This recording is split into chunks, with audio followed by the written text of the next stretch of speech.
નવું શીખો ચેનલમાં તમારું સ્વાગત છે મિત્રો। આજે આપણે હાલ ઈ ચલણ આવી રહ્યા છે બધાને, હેલ્મેટના દંડ વગેરે દંડો બધા, તો આપણને ખબર નથી રહેતી કે તમારે ગાડીમાં તમારે ગાડીના નંબર ઉપર ઈ ચલણના મેમા બનેલા હોય છે। આરસી બુક એટલે કે તમારી ગાડીની બુક આરસી બુક સાથે મોબાઈલ નંબર અપડેટ છે કે નહીં તે આપણે ચેક કરવાના છીએ કે તમારે આરસી બુકમાં કયો મોબાઈલ નંબર હાલ છે તે આપણે ચેક કરવાના છીએ। ઘણાના જે નવી ગાડીઓ હમણાં હવે લેશે તેને મોબાઈલ નંબર હોય છે, પણ મોબાઈલ નંબર બદલાઈ ગયો હોય તો મોબાઈલ નંબર કયો છે અથવા મોબાઈલ નંબર એમાં અપડેટ નથી કે છે, બરાબર। તો એ ચેક કરવા માટે આ સૌપ્રથમ ગૂગલ ક્રોમમાં જઈશું અને ગૂગલમાં આપણે લખવાનું છે પરિવહન, બરાબર। પરિવહન લખી અને અહીંયા આપણે જુઓ પરિવહન અહીંયા આવી ગયું, પરિવહન, બરાબર। તો અહીંયા પરિવહન ઉપર આગળ વધવાનું છે આપણે। હવે તમે મિત્રો આરસી બુકમાં મોબાઈલ નંબર અપડેટ કરવાનો છે તો આપણે આની પછીનો વિડીયો બનાવવાના છીએ, બરાબર। તો અહીંયા આપણે હાલત રાખ ક્લોઝ કરી દઈશું।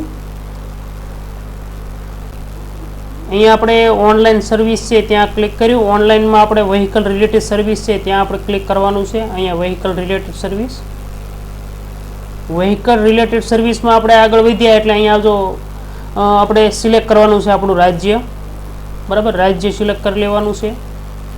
અહીંયા પાછું આપણે ક્લોઝ કરી દઈશું।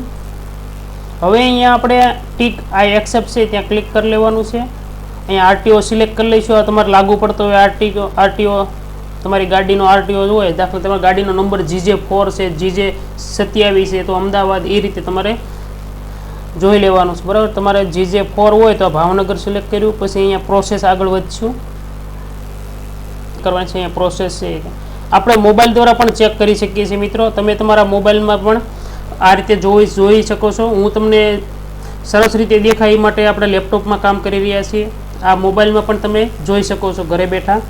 તો પ્રોસેસ ઉપર ક્લિક કરવાની છે। હવે મિત્રો તમને આવું દેખાશે। અહીંયા આપણે એપ્લિકેશન ફોર ડુપ્લિકેટ આરસી છે, અહીંયા જુઓ મિત્રો, અહીંયા છેલ્લું એપ્લિકેશન ફોર ડુપ્લિકેટ આરસી, અહીંયા આપણે ક્લિક કરશું। હવે મિત્રો તમારો અહીંયા આપણે ગાડી નંબર નાખવાનો છે, અહીંયા ગાડી નંબર નાખવાનો છે અને તમારે આરસી બુક હોય એમાં છેલ્લા 5 આંકડા કેસીસ નંબરના અહીંયા નાખવાના છે। તો ગાડી નંબર અહીંયા આપણે નાખી દેવાનો છે GJ4। હવે તમારી આરસી બુક છે તેમાં તમે જોશો એટલે આગળના ભાગે ઉપર પહેલો કેસીસ નંબર ઉપર હશે અને નીચે એન્જિન નંબર હશે, બરાબર। તો આપણે કેસીસ નંબરના છેલ્લા જે 5 આંકડા હોય છે એ આપણે અહીંયા નાખી દેવાના છે। હવે આ કેસીસ નંબર નાખ્યો આપણે આંકડા 5 એટલે વેરીફાઈડ ડિટેલ છે ત્યાં ક્લિક કરશું। Mobile number is not registration, વાહન રજિસ્ટ્રેશન મોબાઈલ નંબર વ્હીકલ, બરાબર। આપણે આ ગાડીમાં મોબાઈલ નંબર રજિસ્ટ્રેશન નથી થયેલો, બરાબર। તો આપણે રજિસ્ટ્રેશન કરવાનો છે। આમાં જો અહીં બતાવે છે, અહીંયા આપણે mobile number note registration is વાહન registration mobile number vehicle use for online service update your mobile number or visit RTO, બરાબર। એટલે કે તમે ઓનલાઈન કરી શકો અપડેટ અને આરટીઓ જઈને તમે અપડેટ કરી શકો છો મોબાઈલ નંબર, બરાબર। હવે હું તમને બીજો એક બતાવીશ ગાડી નંબર નાખી અને, બરાબર, કે આમાં મોબાઈલ નંબર હોય તો કઈ રીતે બતાવશે, તો એમાં ઓટીપી સીધો પડશે એ તમને બતાવી દઈએ।